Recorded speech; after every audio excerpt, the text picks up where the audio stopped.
Hello everyone. आज हम लोग एक्टिवेटेड स्लज प्लांट के बारे में डिस्कशन करेंगे। Activated sludge plant.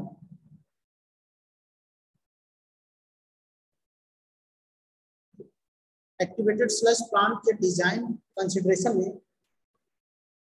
जो इम्पोर्टेंट टॉपिक्स होते हैं उनके बारे में आज हम डिस्कशन करेंगे। तो एक्टिवेटेड स्लज प्लांट में जो इम्पोर्टेंट टर्म्स यूज होते हैं लोडिंग रेट को डिफाइन करने के लिए, उसमें क्या क्या हमारा इंक्लूडेड होता है। एरिएशन पीरियड होता है जिसको हम बोलते हैं हाइड्रोलिक रिटेंशन टाइम। सेकंड हमारा होता है बीओडी लोडिंग पर unit volume of aeration time जिसको हम बोलते हैं वॉल्यूमेट्रिक लोडिंग। और थर्ड हमारा होता है फूड माइक्रो ऑर्गेनिजम्स यानी कि F/M रेशियो। और लास्ट हमारा होता है स्लज एज। ये चारों पॉइंट्स होते हैं एक्टिवेटेड स्लज प्लांट को में जब भी हम क्वेश्चन को कैलकुलेट करते हैं या जब भी हम एक्टिवेटेड स्लज प्लांट का डिजाइन करते हैं तो इन चारों पॉइंट्स के बारे में हम डिस्कशन करते हैं। तो सबसे पहले हम लोडिंग रेट को डिफाइन करने के लिए जो इम्पोर्टेंट टर्म यूज किए जाते हैं एक्टिवेटेड प्लांट में उनके बारे में हम डिस्कशन करेंगे। सबसे पहले हम क्या डिस्कशन करेंगे, the important terms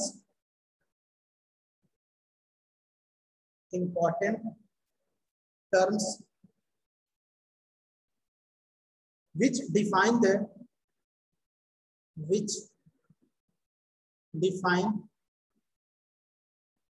the loading rates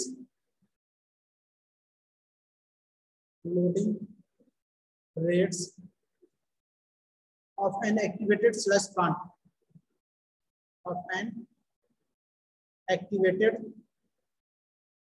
sludge plant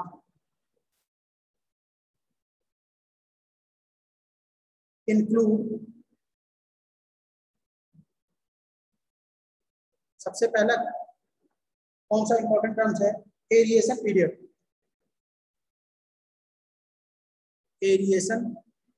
period. इसको हम क्या बोलते हैं, हाइड्रोलिक रिटेंशन टाइम भी बोलते हैं। हाइड्रोलिक रिटेंशन टाइम, इसको शॉर्ट फॉर्म में बोलते हैं HRT। ठीक है। सेकेंड इंपॉर्टेंट पॉइंट हमारा क्या है, BOD loading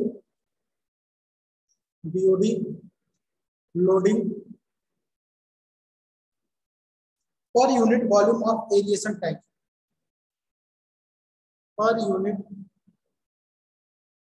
volume of aeration tank इसको हम बोलते हैं वॉल्यूमेट्रिक लोडिंग।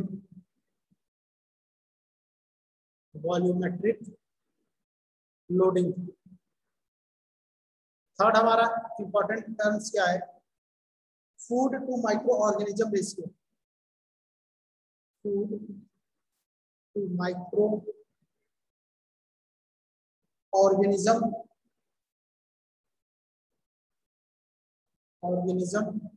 रेशियो, इसको हम शॉर्ट फॉर्म में बोलते हैं F/M रेशियो। लास्ट हमारा होता है स्लज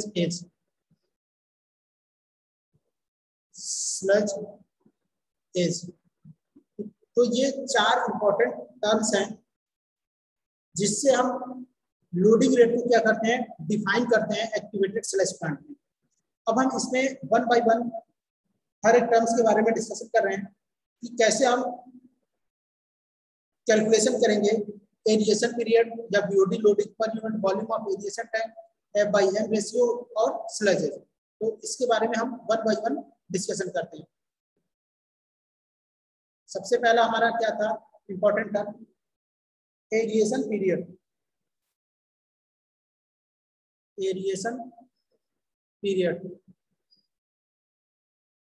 या इसको हम क्या बोलते हैं HRT hydraulic retention time.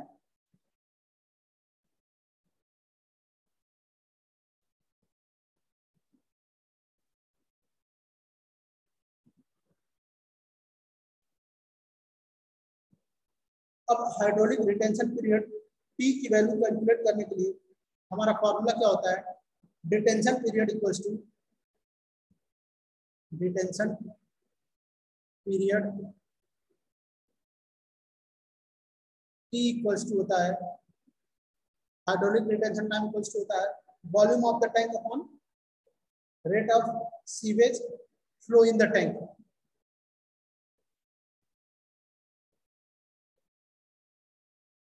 Volume of the tank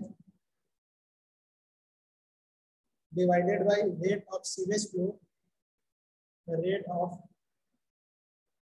sewage flow in the tank, in the tank। ये हमारा डिटेंशन पीरियड को कैलकुलेट करने का फॉर्मूला होता है एरिएशन पीरियड या HRT हाइड्रोलिक रिटेंशन के लिए। अब इसको हम अगर शॉर्ट फॉर्म में लिखें तो वॉल्यूम ऑफ द टैंक हम क्या लिख सकते हैं, डी हमारा क्या होता है volume of the tank in metre cube. Volume है तो इसकी यूनिट हमारी किसमें होगी, मीटर क्यूब में, divided by rate of sewage flow है यानी कि उसके डिस्चार्ज की बात कर रहा है, क्वांटिटी इसकी यूनिट हमारी क्या होती है मीटर क्यूब पर डे, इन मीटर क्यूब पर डे। ठीक है, तो यहाँ मीटर क्यूब हमारा क्या हो जाएगा, कैंसिल हो जाएगा, बचेगा क्या हमारे पास डी बाई क्यू डेज। ठीक है, अब डे है तो अगर हमें आवर में इसको कन्वर्ट करना हो क्योंकि हमें कैलकुलेशन क्या करना है, detention period T time calculate करना है तो हमें यूनिट किसमें रखनी है, आवर में रखनी है। तो इसको हम क्या लिख सकते हैं, D upon Q into 24 hour. ठीक है, ये हमारा टी इक्वल्स टू फार्मूला होता है कैलकुलेशन करने के लिए अगर हम इसमें आवर में कैलकुलेट करना चाहते हैं। तो ये हमारा फार्मूला होता है डिटेंशन पीरियड को कैलकुलेट करने का या एरिएशन पीरियड को कैलकुलेट करने का। अब यहाँ टी हमारा क्या है, टी इक्वल्स टू हमारा है aeration period in hour, aeration period in hours, V हमारा क्या है volume of aeration tank, volume of aeration tank, Q हमारा क्या है quantity of waste water flow, quantity of waste water flow, waste water flow into the aeration tank, into the aeration tank। ठीक है, ये हमारा फार्मूला हो जाएगा aeration period या हाइड्रोलिक रिटेंशन टाइम को कैलकुलेट करने का formula T equals to V upon Q into 24 hours. ठीक, तो ये हमारा हो गया एरिएशन पीरियड कैलकुलेट करने का फार्मूला। तो ये हमारा पहला जो इंपॉर्टेंट टर्म था उसके लिए फार्मूला हमारा हो जाएगा T equals to V upon Q into 24 hours. Then अब हम इसके बाद हम क्या बात करेंगे, BOD लोडिंग। ठीक है, सेकंड हमारा इंपॉर्टेंट टर्म्स क्या है, BOD लोडिंग पर unit volume of aeration tank. अब नेक्स्ट हम दूसरा पॉइंट बात करते हैं BOD लोडिंग, BOD लोडिंग पर unit volume of aeration tank, aeration tank. अभी हमने पीछे बताया इसको हम क्या बोलते हैं, वॉल्यूमेट्रिक लोडिंग भी बोलते हैं, वॉल्यूमेट्रिक लोडिंग। तो इसको कैलकुलेट करने का हमारा फॉर्मूला क्या आता है, volumetric BOD loading, volumetric BOD loading,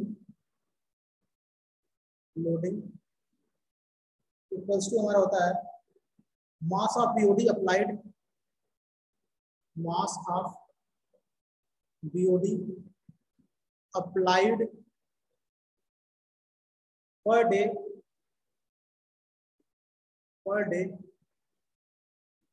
to the aeration tank, to the aeration tank through influent sewage,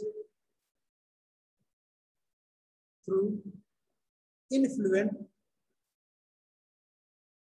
sewage in gram divided by volume of the aeration tank, volume of the aeration tank in metre cube. ये हमारा formula होता है volumetric loading को calculate करने का। अब चूंकि ये फार्मूला बहुत ही मतलब टिपिकल है, ऐसे हम नॉर्मली याद करना चाहें तो इसको अगर हम शॉर्ट फॉर्म में लिखेंगे, ये हमारा हमने क्या लिखा है कि mass of BOD applied per day to the aeration tank, यानी कि एरिएशन टैंक में जो हम सीवेज इन्फ्लुएंट कराएंगे, इन्फ्लुएंट के समय कितनी हमारी टोटल उसमें बीओडी है जो हम अप्लाई कर रहे हैं एरिएशन टैंक में, उसकी क्वांटिटी हो जाएगी। तो अब हम इसको कैलकुलेट करना चाहेंगे, क्या हो जाएगा, क्यू हमारा क्या क्वांटिटी ऑफ सीवेज और इनटू वाई नॉट हमारा क्या हो जाएगा बीओडी इन मिलीग्राम पर लीटर। ये हमारा ग्राम में होगा क्योंकि यहाँ यूनिट किसमें लिखी गई है, ग्राम में, divided by volume we, unit हमारी क्या होगी मीटर क्यूब हो जाएगी। ठीक है, ये हमारा हो जाएगा वॉल्यूमेट्रिक बीओडी लोडिंग कैलकुलेट करने का फॉर्मूला। तो सपोज दैट अगर कोई हमारे पास क्वेश्चन दे रहा है, उसमें बोलेगा कि अगर हमारे पास 1000 लीटर सीवेज है तो टोटल उसमें बीओडी कितनी होगी, तो 1000 लीटर सीवेज हमारा टोटल है। अगर 1 लीटर में बीओडी की क्वांटिटी 150 मिलीग्राम पर लीटर दी हो तो हम क्या करेंगे, मल्टीप्लाई करेंगे तो टोटल 1000 लीटर में हमें क्वांटिटी पता चल जाएगी। तो उस फॉर्मूले को हमने उसी फॉर्म में यहाँ पे लिखा हुआ है कि हमारा क्या हो जाएगा, तो टोटल क्वांटिटी ऑफ सीवेज हो जाएगा इनटू वाई नॉट, यानी कि कितनी हमारी बीओडी होगी 1 लीटर में। जब इसको मल्टीप्लाई करेंगे तो मास ऑफ बीओडी को हमें पता चल जाएगा कितना हम अप्लाई कर रहे हैं aeration tank, divided by volume we, unit हमारी किसमें होगी मीटर क्यूब में। अब इसमें क्या क्या टर्म्स यूज हुए हैं, वेयर Q इक्वल्स टू हमारा क्या है sewage flow into the aeration tank, sewage flow into the aeration tank, aeration tank. Y naught हमारा क्या है BOD 5 in milligram per litre, in milligram per litre या gram per metre cube, gram per metre cube of the influent sewage. जो sewage हम influent कराएंगे उसकी उसमें पर लीटर में कितनी बीओडी है उसकी वैल्यू जो होगी वो हमारी क्या होगी वाई नॉट की होगी, ऑफ द इन्फ्लुएंट सीवेज। और भी हमारा क्या है, जैसा कि पता है aeration tank volume, aeration tank volume in metre cube. ठीक, ये हमारा फार्मूला हो जाएगा बीओडी लोडिंग पर unit volume of aeration tank का या वॉल्यूमेट्रिक लोडिंग का।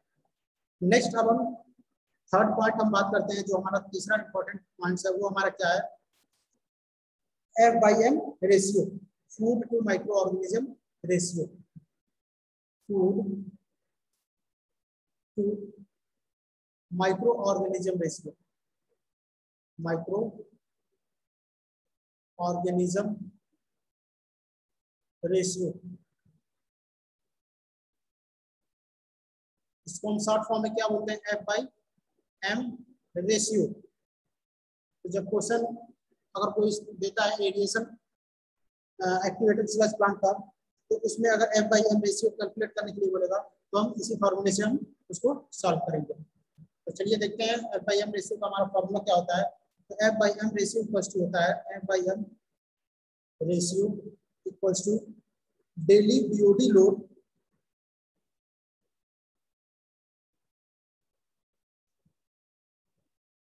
Daily BOD load applied to the aerator system, applied to the aerator system, aerator system in gram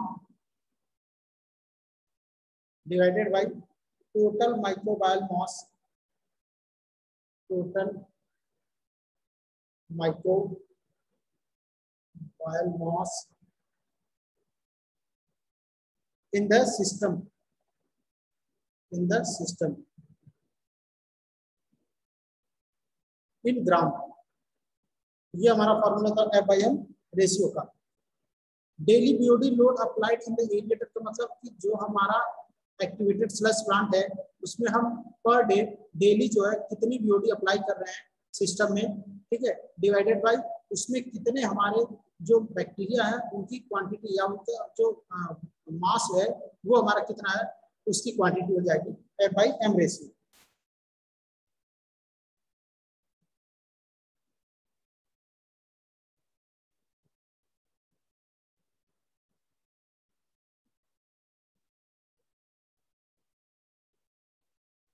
अब इसमें हम जो बीओडी अप्लाई कर रहे हैं एरिएशन सिस्टम में उसको हम क्या लिख सकते हैं, BOD, the BOD applied to the aeration system, applied to the aeration system, to the aeration system first हो जाएगा वाई नॉट हमारा क्या होगा, टोटल 5 दिन की हमारी बीओडी कितनी है 1 लीटर में, उसकी क्वांटिटी हो जाएगी मिलीग्राम पर लीटर में या ग्राम पर मीटर क्यूब। तो F इक्वल्स टू हमारा क्या हो जाएगा, BOD load applied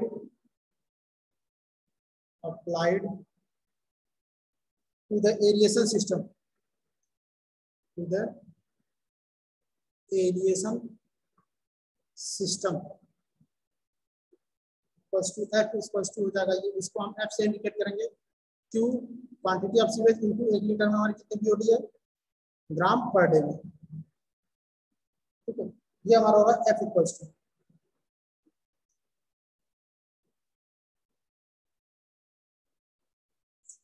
M equals to हमारा क्या होता है, M इक्वल्स टू होता है mixed liquid suspended solid into V, इसको हम शॉर्ट फॉर्म में क्या लिख सकते हैं XT इनटू V। इसमें XT क्या है, where XT equals to mixed liquid suspended solid in milligram per litre. अब F/m रेशियो को शॉर्ट फॉर्म में हम लिखना चाहेंगे, क्या हो जाएगा F/m इक्वल्स टू हो जाएगा daily BOD applied in aerator tank हमारा कितना आया है Q into Y naught divided by M equals to हमारा क्या है XT इंटू V। ये हमारा F/m रेशियो का फार्मूला हो जाएगा, ठीक है, ये हो गया हमारा F/m रेशियो का फार्मूला।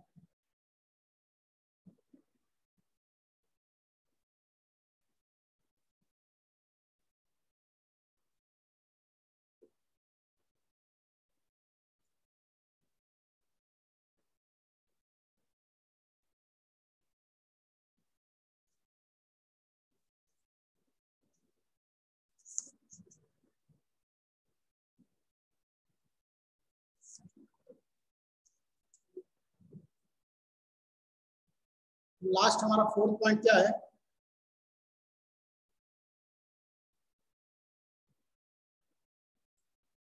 फोर्थ पॉइंट हमारा क्या होता था, स्लज एज।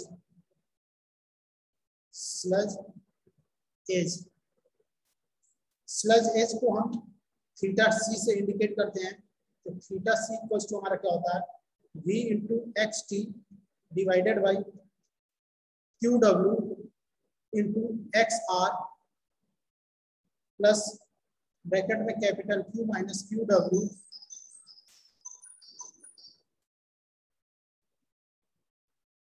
Into XE। ये हमारा स्लज एज का फॉर्मूला होता है। अब इसमें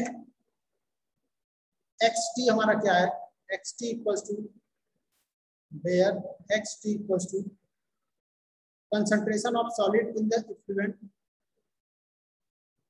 concentration of solids in the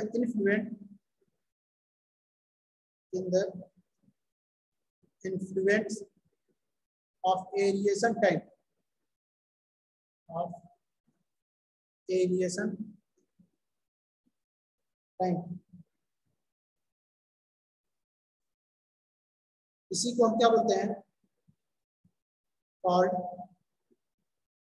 mixed liquor suspended solid, called the mixed liquor suspended solid, ठीक है, in milligram per litre.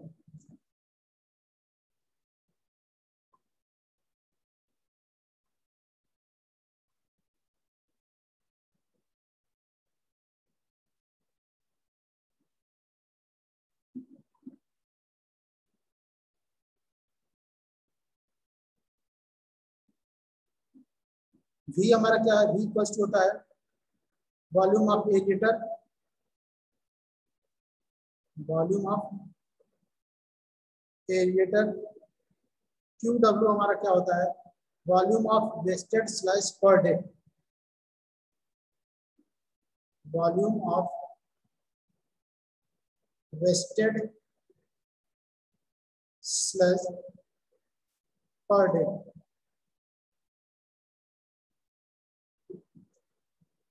XR हमारा क्या होता है, concentration of solid, concentration of solid in the return sludge, in the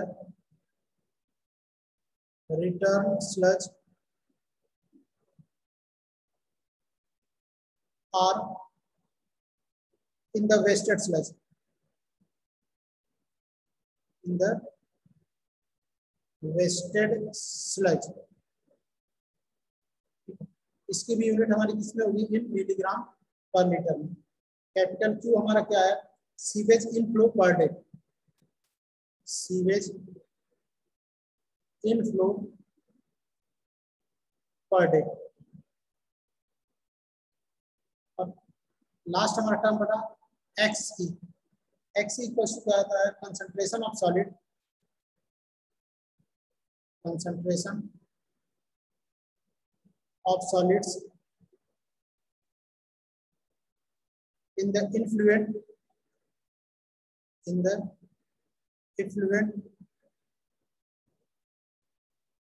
in milligram per liter, in milligram per liter। ये हमारा slash as का formula होता है, ठीक, एक्टिवेटेड स्लैश प्लांट के डिजाइन कंसिडरेशन में। ये चार हमारे इंपॉर्टेंट टर्म्स हैं जिनका यूज हम करते हैं एक्टिवेटेड स्लैश प्लांट के डिजाइन में, ठीक है। अब जब क्वेश्चन हमारा कोई एक्टिवेटेड स्लैश प्लांट से रिलेटेड डिजाइन का क्वेश्चन पूछेगा तो उसमें इन्हीं चारों फॉर्मूले का यूज करके हम एक्टिवेटेड स्लैश प्लांट को कैलकुलेट करते हैं, उसका जो न्यूमेरिकल होगा उसको हम कैलकुलेट करते हैं। तो ये हमारे चार इंपॉर्टेंट पॉइंट्स होते हैं, इसको आप लोग नोट कर लीजिए। देन इसके बाद हम इसमें न्यूमेरिकल के बारे में अपने डिस्कशन करेंगे।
तो ये हमारा कुछ इंपॉर्टेंट फॉर्मूले हुए।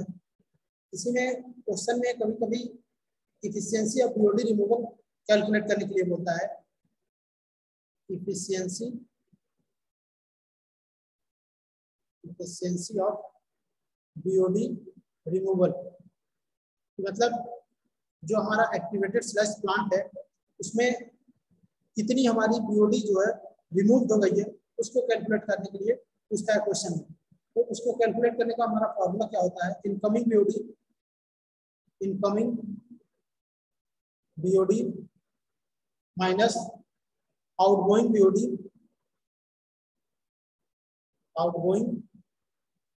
BOD divided by incoming